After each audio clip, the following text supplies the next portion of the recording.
What you see over here is an excellent computer for its time. The PowerMac G3 Blue and White. This is actually one of my favorite PowerMac models because it has a unique color and design which was not seen before this computer. Back then you'd have beige. They actually had beige PowerMacs before, and one downside for it is that you can't have any USB ports unless you install a PCI slot. So anyways, as you can see, this case has the visible G3 on it with the blue Apple logo, and you have the handle, which they still use this design until the PowerMac G5. Now let's looking at the back of this machine. You would have the power cord and all your I/O. So we're going to look at it at top to bottom. Over here you have two FireWire ports, Apple desktop bus, the last Mac to do so, Ethernet, USB, audio in and out, and a modem port, which you cannot see because for some reason it doesn't. And you have 4 PCI slots. It's not that visible, but only you can see that one of them is VGA. So that's the internals of the machine. Over here, this model did not come with a zip drive, which would usually be put over here. But it did come with a Cd-Rom drive. As you can see, it says compact disc, where you could just press it and then out comes the disc, because it's designed that way. Now, one downside of this particular PowerMac is when I got it, 3 of the 4 handles were actually destroyed during postage. So it's really fragile. So we got 1, 2, 3, and there's only 1 left. But it still looks good when you just see it from one side. Now we're going to open this machine and see all the specs for ourselves.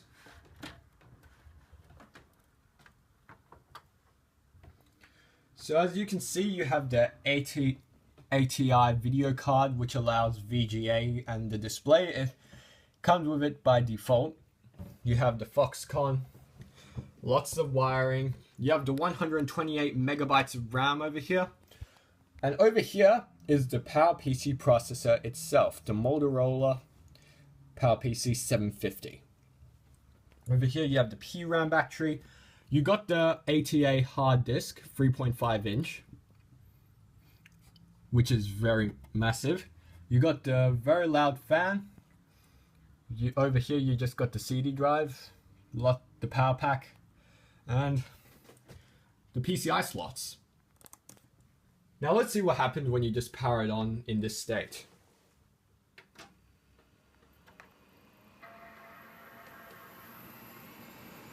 And as you can see, it says over here, power on. When you press the restart button, this light goes off.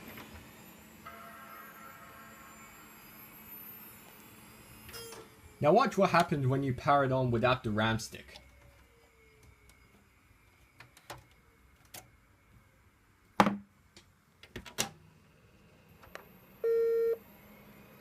You could just hear that one beep, meaning there's no RAM installed. So you're just going to slide that back in.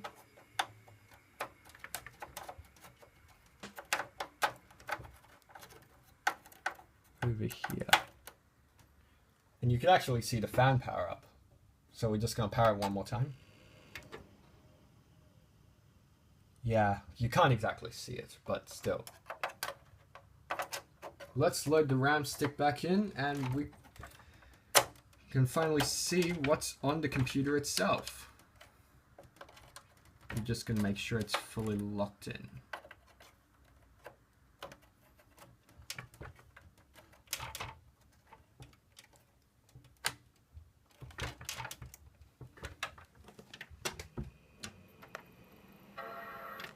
Yep. And that's the when you open it. It's so easy. Back then Apple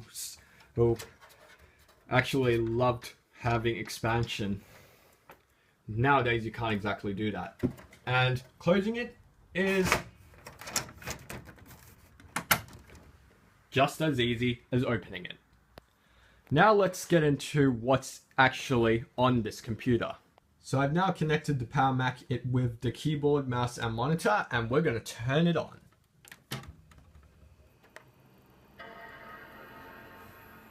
So you can barely hear the startup chime because this particular model, when I got it, it had, I think the speaker was faulty. But nevertheless, this computer is really loud. You could hear this fan and all the internal components starting up. So now the screen's going to turn on, and we got the Apple logo. And it's going to go into Verbose Mode. What Verbose Mode is all the stuff that happens behind the Apple logo and the spinning wheel. So we got all this Darwin kernel stuff.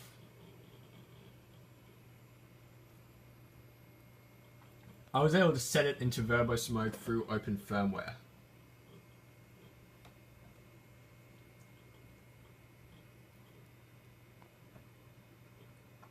So we're going to let that load.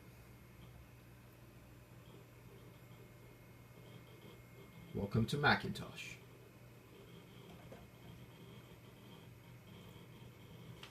Usually takes about 2 minutes to start up by default.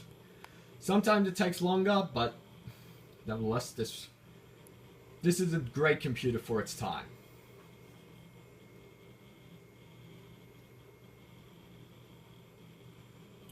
And it works with VGA monitors.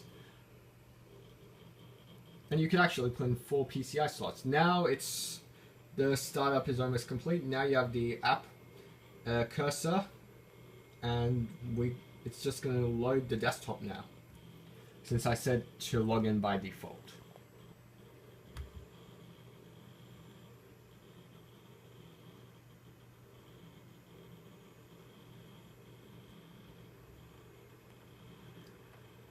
So you can see it's loading into macOS 10.3.4 Panther, which is actually my favorite macOS besides Tiger. So there you go. So we're actually going to, since the PRAM has been reset tons of times, I get this message. But anyways, let's go into About This Mac. 10.3.4, 350 megs, PowerPC G3. Let's click on More Info. It's going to open System Profiler. PowerMac Macintosh G3 series, PowerPC 750, 350 megahertz, 128 megs of RAM, bus speed 100 megahertz, and the boot ROM version 154. PCI cards. We're going to check the PCI cards actually. And we only have one, which is an ATY Rate each 128 card, which allows access for the display. And it's 32-bit color, which is actually millions of colors.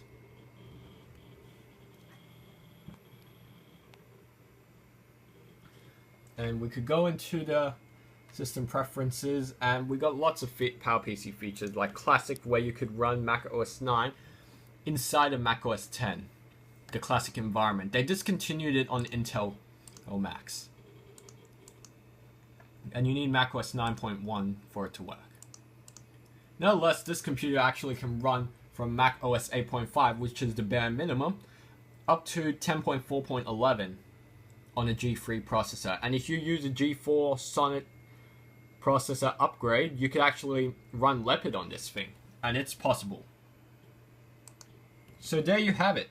This is the PowerMac Macintosh G3 Blue and White. If you have any questions, please leave it below. Thank you all for watching, and see you all in my next video. And we're shutting it down now.